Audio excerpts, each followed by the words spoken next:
Gambia, Angola, China Holding, Gash, producers of the finest tomato paste in the Gambia. Jaja tomato paste, available in 5 kilos, 1 kilo and in sachets. For wholesale and retail, visit our factory at Banjulunding. We are also producers of Jaja mineral water, cool, clear and fresh. Gash, Gambia, Angola, China Holding, with headquarters at Fatu Golden Plaza, Mile 7, Bertel Harding Highway. Gash Group also provides the best security company, Gash Security, for your offices, warehouses, homes and personal property. Gash Group for all your construction projects, offering you quality water reticulation for your gardens, pump irrigation, tidal irrigation projects and all types of buildings. You can contact Gash on 396-7894, 700-8993, 373-0259. Visit us at Gash Global Group on Battle Harden Highway, Fatu Golden Plaza. Our website www.gashglobal.com. Gambia, Angola, China Holding, Gash.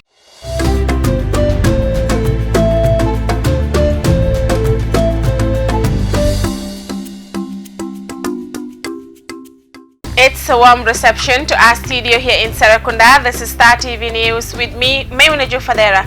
In the headlines tonight, urgent government action needed to address the caste system in the Upper River region and other parts of the Gambia.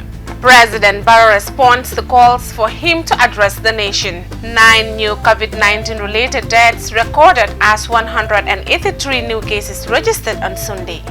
MC Cham reacts to Panjai Grigaras allegations was in progress amid coronavirus. On the international scene, Mozambique regional leaders meet to discuss escalating violence. U.S. elections, Democrats call on Postal Service leaders to testify. COVID-19 protective equipment adding to pollution crisis. Well, those were the headlines and now the news in details.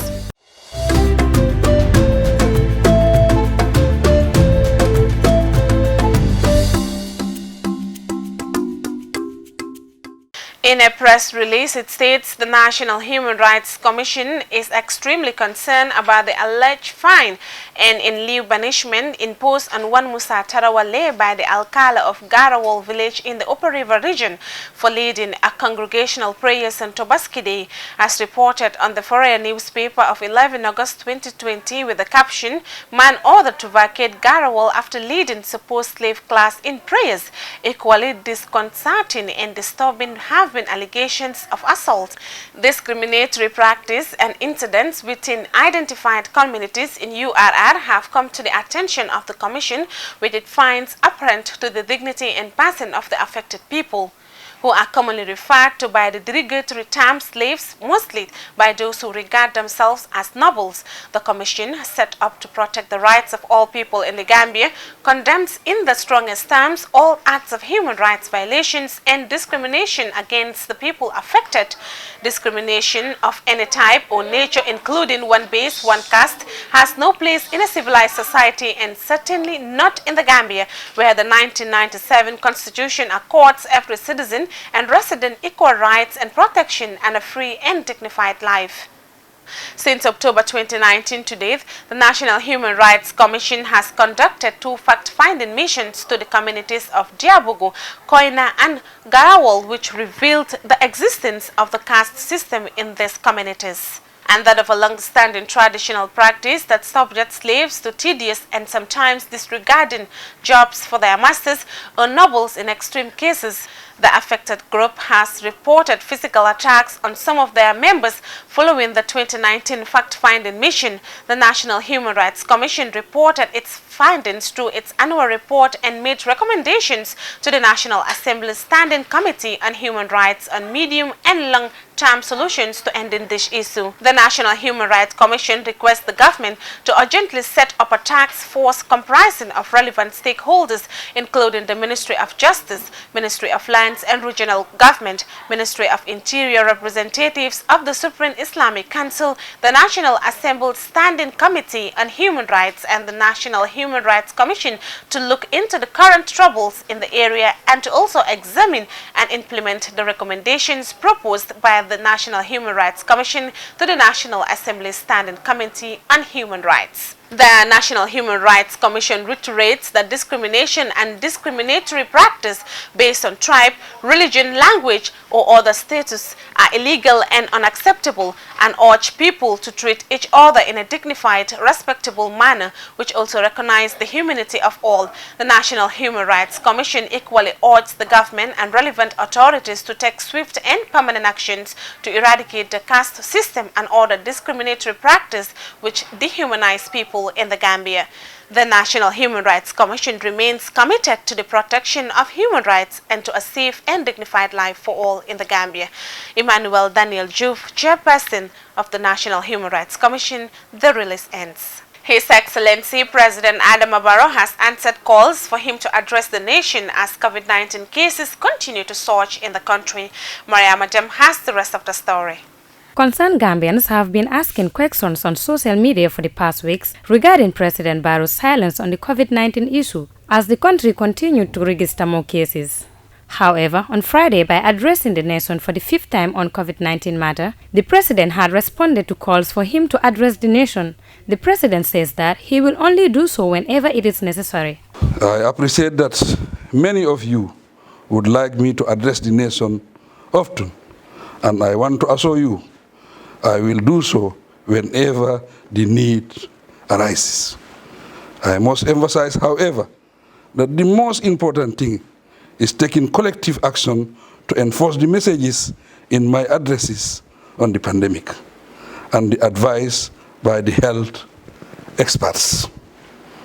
Whenever I address the nation, I do so in the national interest. And every law-abiding citizen and residents of the country should abide by our pronouncements. It is not my wish to see any citizen and residents of the Gambia suffer in any form. If we work together, respect our diversity, utilize our expertise, we can do a lot more to change our situation. In stopping the spread of the deadly virus, the president noted that all Gambians are duty-bound to wear face masks properly covering their mouth and nose before going to any public place. Barrow says every sector of the Gambian society has a duty to prevent the spread of COVID-19. Every sector of society has a duty to prevent the spread of COVID-19. I encourage and call upon the religious leaders to support and adhere to the COVID-19 measures in the best interest of the country. Municipal and area councils, market managers, and all stakeholders are advised to provide sanitary facilities and design proper physical distancing mechanism in all markets and their environs. He further said that people do not have to wait until the law is applied before doing the right thing, and Gambians to police themselves as individuals, groups, and communities to make the work easier. Anyone who violates this regulation or breaks the curfew in force will be dealt with according to the law without any compromise, he noted. Maria Madam, reporting for Star TV News. 9 new COVID-19 related deaths recorded, bringing the total registered by the country to 63, accrued case fatality ratio of 3.4%. Samples from all but one of the new fatalities was collected posthumously. Dada Cham reports. The median age at date of the new fatalities, 6 males and 3 females, is 65 years, range 42 to 86 years. 183 new cases registered, taking the total number of COVID-19 cases ever confirmed in the country to 1,872. This represents a 40% test positivity rate. 183 out of 462 total tests performed. The median age of the new cases is 37 years, range 1 to 86 years. 54 new discharges effected from the treatment centers, bringing the cumulative number of recoveries to date to 401. 22.0% recovery rate. 462 new laboratory test results received from MRCG and MPHL. Of this, 80 new tests returned in determinant, and 183 new tests were positive for COVID-19, whereas 4 people were newly taken into quarantine. 70 new discharges were made. The country currently has 332 people in quarantine, 1,408 active cases, 183 probable cases, and accrued case fatality ratio of 3.4%. Moreover, in a statement released by the police, Parents have been asked to ensure their kids are not loitering or selling along the roads and markets. Police, in a statement on Sunday, said most of these are school-going children and therefore expected to be staying at home, protected from COVID-19. This is the ultimate purpose for the closure of schools by the Ministry of Education. It is, however, sad to see many of these vulnerable children exposed to negative vices and societal ills, with potential to harm their future. In certain instances, they are even involved in road traffic accidents along the highways. Parents or guardians who are found negligent will be held accountable for failure to protect children from COVID-19 and related dangers. Reporting for Star TV News, I am Dado Chan. MC Cham Jr., the youth mobilizer of the Gambia Democratic Congress, reacted to Panjai Grigara's allegations in a telephone interview, saying his allegation is baseless, while Jacqueline Colley has the rest of the details. MC Cham said that Panjai was not forced to sponsor the party. It was his own will and obligation as a member of the party to contribute to the growth of the party. No, I think Panjai Girigara was a member of the party, and he has the right, if he sponsored the party, but he has the right to put his contribution to the party. The party is for government party. Everybody has the right to contribute your quarter towards the development of the party. Yeah. So it's not about the bribe. He was not forced to sponsor the party. Okay. If he sponsored the party, he was not forced to sponsor the party, but he has the right as a member of the party to contribute your quarter. Even me, I'm also going out to campaign for the party without the party giving any money to pay my fare. So I just put my contribution towards the party, but that doesn't mean that he has been forced to sponsor the party. Panjai boasted he gave the GDC over $3.5 million, funded the party's 2016 presidential election, and also paid for Mama Kande's presidential ticket deposit at the Independent Electoral Commission. In response to this, MC Cham said that he is not sure if these allegations are true unless they visit the finance department for further information about the $3.5 million he said that he spent on the party. Cham added that they are not surprised that Njai would say such things because this was not the first time he alleged of sponsoring political parties. Because if you look at the way he's putting Arepan, this is not the first time for government to. It's not a surprise to us because he won't say that he sponsored APRC, he sponsored NRP, he sponsored UDP, he gave UDP $5 million. So these are all allegations from Panjai Girigara. He was a member of the party. He was not forced to put his money to the party. Mm-hmm. And he didn't give the money to Mama Kande. He gave the money to the GDC. It's not about giving Mama Kande the money. Hence, you are a member of the party. You can contribute your cause to the party. It does not mean that you have been forced to put your money to the party. So I think what Panjai is doing, I think the best thing that let him just focus. Panjai is like that. Whenever he's doing money, every day he can come and say that I sponsor these parties, I give them money. I think we are young people. We have to be very mindful of this kind of people. In an article MC Cham wrote, he described Njai as a failed politician and a failed businessman who is suffering from mental illness. He added that Mama Kande is a waiting president and is far more credible and respected than Panjai. He said that his party is not worried about an arrogant politician without a support base. Jacqueline Colley, reporting for Star TV News. Senior secondary schools throughout the country commenced their final year examinations, which marks the end of their secondary school career. However, this year's examination has coincided with a pandemic which hindered lessons and many other activities in the world. Meanwhile, Star TV accessed how some schools conduct their examinations. Binta Koli files in this report. This year's examination candidates are described to be the most unlucky students due to the nature in which their examination is conducted. In the past years, students used to upgrade themselves through group studies and other social activities in which they support one another in various subjects. But the advent of the pandemic had restricted all those activities, while new measures have been put in place by the West Africa Examination Council. The principal of Newsroom Senior Secondary School, Mamadi Sise, said that the pandemic negatively impacted their students when they started their internal exams, which they could not do. He added that the students are adhering to the guidelines in order to prevent themselves from the virus. Nevertheless, Mr. Sise is optimistic that his students will do well in the exams. As you know, COVID-19 is a worldwide problem. Gambia is no exception. But with the realization that we are constrained Because if the grade 12 did not go, grade 10 and 11 will not be able to move, and then grade 9 will not have a place, and therefore grade 7 also will be affected.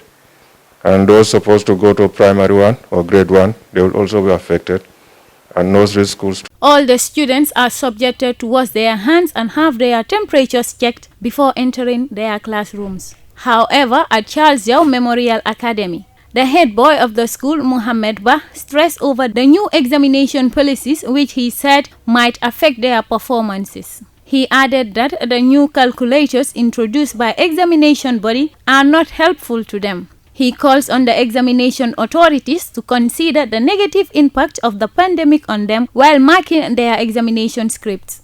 Well, with regards to this examination, students have different fates. There are some people whom, whenever they have a target, if there is something that comes and obstruct that target, they finally get, discouraged. So for that being the case, we have a good number of students that are not doing the exam. That is because, they don't, feel like to do the exam because they know if they come, probably they will not have what they want. We also have a good number of students that are also doing the exam, probably, to those people, they also have the hope of doing the exam. So for that being the case, we have different type of students, with different fates. With regards to this, it is rather unfortunate that, this batch is very unlucky with regards to this pandemic. So for that being the case, everybody have his or her own reason for not or for doing the exam. So, that is more reason why, things are really not easy. The vice principal of Charles Yao Memorial Academy, Lamin B. Bojang, said that his students are coping with the regulations. It is a big challenge for us because coupled with this pandemic, that when people are expecting us to stay at home with our families, but we are leaving our families behind, coming to the school, meeting with all sorts of kids coming from different families also, which is a challenge that we are taking up, and we are ensuring to see that we go through it in good health and make sure to finish the exam also without any problem. This year's examination seems to be a nightmare to most of the students as they did not have enough time with their teachers and most of them did not complete their syllabi. For Star TV News, I am Binta Kul. Well, those were the local stories. We will be back with the international news after the short break. Please stay tuned. We'll be right back. Gambia, Angola, China Holding, Gosh, producers of the finest tomato paste in the Gambia. Jeja tomato paste, available in 5 kilos, 1 kilo and in sachets. For wholesale and retail, visit our factory at Banjulanding. We are also producers of Jeja mineral water, cool, clear and fresh. Gosh, Gambia, Angola, China Holding, with headquarters at Fatu Golden Plaza, Mile 7, Bertel Harding Highway. Gosh Group also provides the best security company, Gash Security, for your offices, warehouses, homes and personal property. Gash Group for all your construction projects, offering you quality water reticulation for your gardens, pump irrigation, tidal irrigation projects and all types of buildings. You can contact Gash on 396-7894, 700-8993, 373-0259. Visit us at Gash Global Group on Battle Harden Highway, Fatu Golden Plaza. Our website www.gashglobal.com. Gambia, Angola, China Holding, Gash. Welcome back after that short commercial break, and we now look at the news beyond our borders. Mozambique regional leaders meet to discuss escalating violence. Leaders from Southern Africa are holding a virtual summit on Monday to discuss regional issues. A recent uptick in violence in Mozambique is expected to be high on the agenda. There are concerns attacks by armed groups could spill over into neighboring countries, while Al Jazeera's Haru Mutasha reports from neighboring Zimbabwe. For 3 years, people living in parts of northern Mozambique have lived with violence, death and destruction. Attacks in Cabo Delgado province have rapidly gathered pace this year, with fighters seizing towns for brief periods and increasingly hitting military or other important targets. The government says local fighters affiliated to ISIL are responsible. Leaders from Southern Africa are meeting on Monday to decide what the region can and should do to help Mozambique's army. There has been a lot of issues on the capabilities of the Mozambican military, from the strength and from the military intelligence side of things, right? And this is the historical, right? The Mozambican military has not really been able to thwart any insurgents from the Renamo civil war alone. Mozambique's president, Filipe Nyusi, visited the area and promised to do more to help people affected by the violence. There is speculation some southern African leaders could send in troops to help Mozambique's army. It's happened before in the Democratic Republic of Congo, Lesotho and Mozambique, back when fighters from the group Renamo were raiding towns and villages in Gorongosa.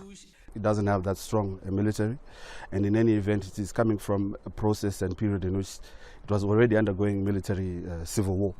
And again, there was international assistance to either come to a peace agreement with the former Renamo military movement, as well as to try and integrate the armies within Mozambique. So it's a very fragile sort of military framework that Mozambique has at the moment. Southern African leaders are under pressure to come up with a plan to help. In May, some regional leaders met here in Harare to decide what to do about the unrest in Mozambique. But after hours of talks, the meeting ended without any concrete agreement. Many people have died, thousands have been displaced by the violence, which seems to be getting worse. Northern Mozambique is rich in natural gas. Some projects are believed to be worth more than $60 billion. Analysts say that could be one reason fueling the violence. There are concerns attacks by armed groups could spill over into neighboring countries. That's already been seen in other parts of the continent, such as the Western Sahel region and the Horn of Africa. Haru Mutasa, Al Jazeera, Harare. U.S. election, Democrats call on Postal Service leaders to testify. The U.S. House of Representatives has been recalled to vote on legislation to protect the U.S. Postal Service.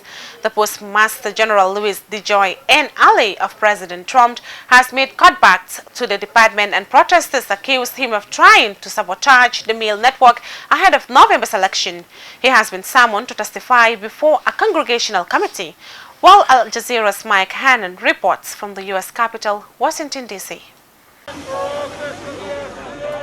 For the second straight day, protesters gathered outside the Postmaster General's home. They accuse him of sabotaging the Postal Service with a view to restricting mail-in ballots in the election, essentially backing President Trump in what many view as naked voter suppression. The American people have a voice. You know, we're not frogs slowly boiling in a pot. We see what's happening, and we're going to fight against it. We're going to exercise our vote, and we're going to get rid of this corrupt administration. President Trump created this situation, in my estimation, and many others. I mean, it's a maneuver by him to improve his chances in the election. And it's all about he and Mr. DeJoy. They're pulling the strings here. Democrats in Congress have now summoned Louis DeJoy to appear before an oversight committee in a week's time. And if Mr. DeJoy refuses to appear, he should be stamped return to sender. He shouldn't be allowed to be the Postmaster General if after all this destruction he can't answer to the American people what he is doing.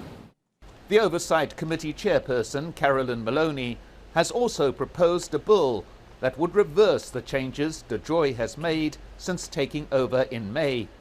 These include an end to overtime, the firing or reassignment of senior managers, the decommissioning of at least 10% of automatic mail sorting machines, and even the removal of large numbers of mailboxes. All this, he has maintained, in the interest of cost-cutting. House Speaker Nancy Pelosi says she's calling House members to interrupt their summer recess later in the week to vote on the bill. The Postal Service is the only government department with a public approval rate of over 90%. And Pelosi's move puts immense pressure on the Republican-controlled Senate to also return from recess and consider the bill, or face a massive public backlash. If passed by the Senate, the final question will be whether it would be signed into law by President Trump, who has expressed full support and confidence in a Postmaster General who is both a major donor and friend. Mike Hanna, Al Jazeera, Washington. COVID-19 protective equipment adding to pollution crisis. Environmentalists are warning that clear skies and cleaner waterways since the pandemic started are not a reason to celebrate. A new study in Italy says despite 10% less rubbish being produced since lockdown started, the increased use of disposable protective gear against COVID-19 is adding to the mountain of waste. Al Jazeera's Shara Hairot explains. It's a scene we've all become familiar with no matter where in the world. Wearing a mask is our new normal.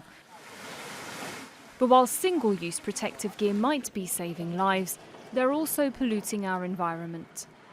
During the pandemic, we have seen an increase in the usage of individual protective gear, such as face masks and gloves, very often made out of plastic. The Italian Institute for Environmental Research found that in just 2 months of lockdown during March and April, the amount of general waste fell by 10%. That's 500,000 tonnes. Researchers also looked at the increased use of personal protective gear during this time. We've studied 69 glove models and more than 30 face mask models, all very different from each other. They have different structures. Some have valves, some have filters and therefore different weights. We made an assumption on the average weight and we found out that at the end of 2020, this production will create 300,000 tonnes of additional waste. And that's just masks and gloves alone. Researchers say that means the totals will balance each other out by the end of the year, and the amount of waste produced is likely to be similar to before the pandemic. Environmentalists are also concerned that the pandemic has rolled back global efforts to curb single-use plastic. We have also seen an increase in consumption of packaged foods and e-commerce that uses a lot of single-use plastic packaging. We don't have an estimate yet of how much of those objects were dumped into the environment, but what is sure is that all of those that have been abandoned sooner or later will reach the sea. The UN trade body UNCTAD estimates global mask sales have doubled since last year, with the trade worth $166 billion. Plastic pollution was already one of the greatest threats to our planet before the outbreak. And around 75% of used masks, as well as other pandemic-related waste, will end up in landfills or floating in the seas. Sarah Khairat, Al Jazeera. And before we end the news, a quick recap of our main headlines. Urgent government action needed to address the caste system in the Upper River region and other parts of the Gambia. President Barrow responds to calls for him to address the nation. 9 new COVID-19 related deaths recorded as 183 new cases registered on Sunday. MC Cham reacts to Panjai Grigara's allegations was in progress amid coronavirus. On the international scene, Mozambique regional leaders meet to discuss escalating violence. U.S. elections, Democrats call on Postal Service leaders to testify. COVID-19 protective equipment adding to pollution crisis. Well, that's all for this edition of the news. Do enjoy the rest of our programs and do join us tomorrow for more news. Thanks for watching and bye for now.